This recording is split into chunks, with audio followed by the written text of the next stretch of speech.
Hi guys! Today is the day na kung saan magpaparay na ako kay Dr. Marlon Laho.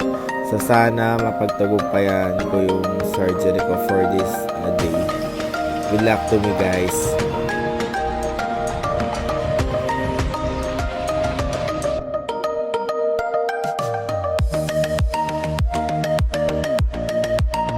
Hi guys, today is the day na doon ako papapahinga na po ako. So, wish me lang kung ano po mangyayari sa operation. Sana maganda yung maging result. So, ito po yung kwarto ko. Ito ko pagkarahan mamaya. So, as of now, hinintay namin si Doc Marlon. Then, yung sinaslaan kung ano yung mga gagawin ko for this video or for this video.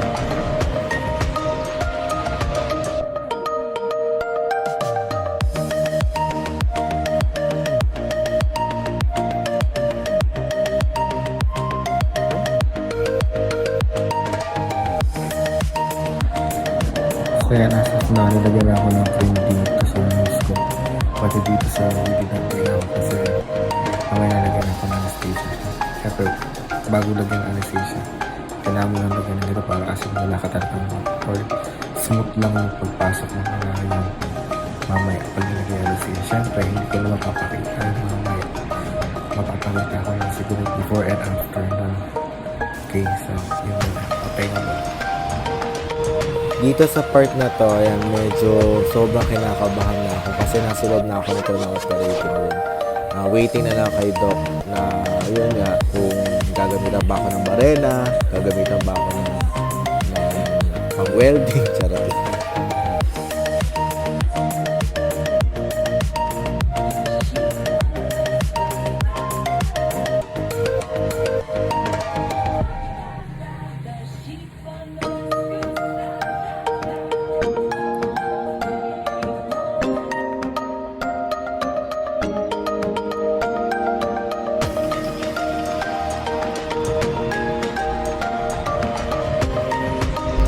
Guys, today is my first day after my rhinoplasty. So, ayan, kumain ako ngayon. So, noodles. So, ako muna kasi baka di ko kaya kumain ng alam nila mabibigat or yung mga matitigas na pagkain. And after this, maglilinis ako. Linis ako dito. Then after, binigyan ako ng gamot. So, yun yung first days of experience ko ngayon. Medyo hilo pa din. But at the same time, nalaman po ano kami webinar natin. Okay, so, update ko na kayo for my future video. So, this is the second day after my operation. So, ayun, so kahit pa paano nilinis ko na yung sugat ko and syempre medyo magapa rin sa part mata ko kaya parang gusto ko lang is matulog. Ayan, so ngayon nakapag-half-cut na rin ako and then nalinis ako na sugat ulit nito. Then ayun, ganun pa rin yung routine. So pahinga. Ayan. So this is my second day after my operation. Okay, so yun muna yung update ko for this video.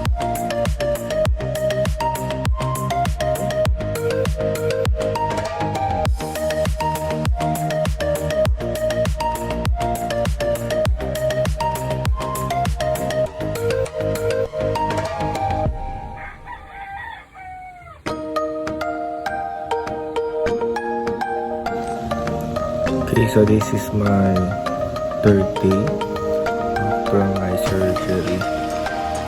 Ito, nalinis ko na rin yung sugat ko. Siyempre, kailangan linisin mabuti yung sugat para pag tinanggal yung tahi on 6th day, madali nang tanggalin yung tahi. Ayan, so medyo hindi ko naman pakaramdam, hindi naman na gano'ng kasakit, kaya lang ito drog, talagang maga talaga. So, update ko kayo for my 4th day or bukas kung anong mangyayari ngayon. So, syempre, hindi ko pa rin tinatanong sa sabi ni Doc. Ako daw muna tanggalin to. Ayan po. Today is my 4th day after my operation. Kaya, hindi na masyado maga yung mata ko. Sarang lumuluwag na dito. Hindi ko alam kung nawawala na yung pamamaga niya. Pero ayun, may sugat pa din. Kailangang linisin. Dahil on Tuesday, tatanggalin na yung tahe. Sana matanggal lahat. Dapat ngayon yung tatanggalin. Kaya lang, as may sipon ako ngayon, tsaka ubo, ang hirap. Ang hirap bumahing kasi hirap ni umubo. Baka mamaya matanggal yung ilong. Sorry, actually baka matanggal yung tahi, ganun. Pero tuyo naman na yung tahi eh. Ayan. Na, bukas yung huling parang siguro huling linis. Ayun. Eh, nakakatulog naman na ako ng maayos compared to sa mga na first 2 days. Ayun, tiis ganda. And sana sa Martes maging okay na yung pagtanggal ng mga tahi. Kung mapapansin nyo, hindi ko tayo natapan to kasi hindi naman ito tinanggalan to ng cartilage. Dito lang. Sabi, dun sa clinic, dun sa Makati, para daw may pressure, hindi daw, hindi masakit ganun. And sana maging successful yung pagtanggal ng tahi. Mapapansin nyo talaga pag ganito, kita nyo hindi ako masyado para akong bungi.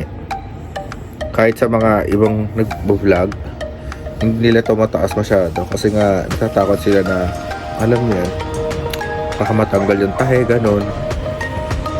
Excited na ako, sana bago yung mag-New Year maging okay na lahat. Syempre, maraming salamat sa aking very supportive na parents na talagang sumama pa sila sa Makati. Actually, isang tanggal din ng tahe. Sama din sila.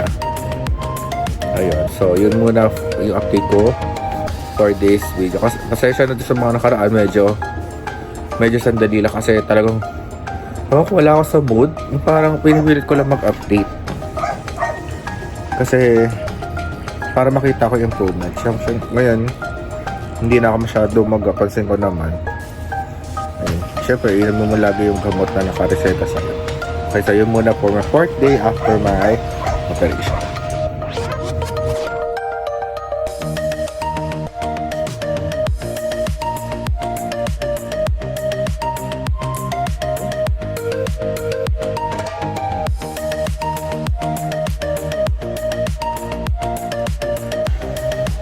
Today is my 5th day. Ayun, so bukas kami luluwas. Bukas kami luluwas, hindi na medyo magaya yung mata ko. Bukas kami luluwas para tanggalin na yung tahi. Sana matanggal talaga lahat. Ayun, so bukas update na lang ako. So kung ano mangyari kapag natanggal na yung ibang tahi dito sa ilong. Okay, bye!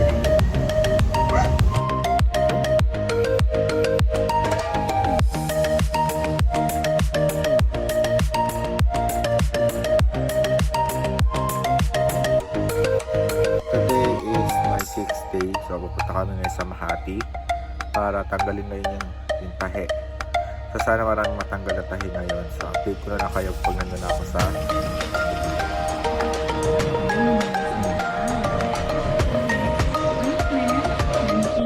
yung Mebon. Normal talaga na isa masarap pa yung gitna.